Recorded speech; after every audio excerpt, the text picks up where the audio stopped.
Gandang buhay mga sisi ko, another cake, another vlog.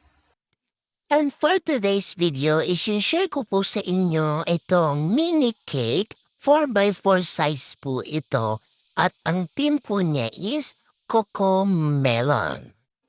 Pinapakinis ko na dito itong cake. Kung mapapansin nyo, na crumb coat ko na yan. Final coating na po ito.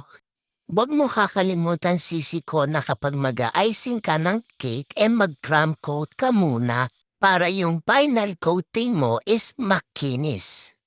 Para walang sasama o mas-scrape kang cake crumbs dyan habang pinapakinis mo ang iyong cake. Ganon. Kita nyo naman yung cake ko, napakakinis.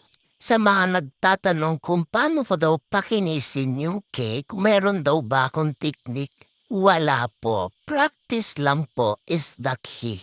Araw-arawin mo lang ang pagpapakinis ng cake sisi ko. Tignan natin kung hindi ka pa masanay. Haha, charot.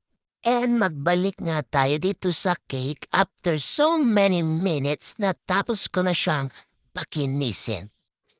After niyan, magpapipe lang tayo ng border doon sa taas ng cake at ang gamit kong tip is yung star tip na small size.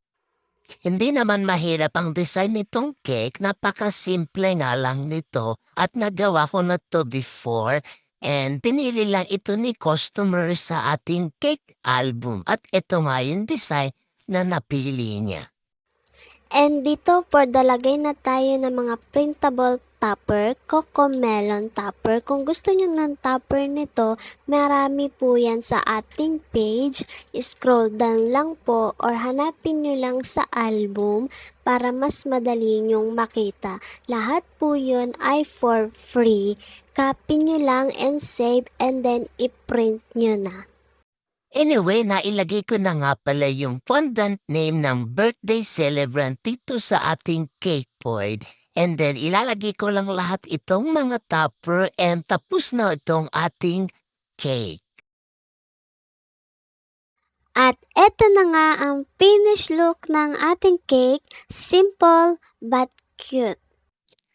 Thank you for watching mga sisi ko. Bye-bye!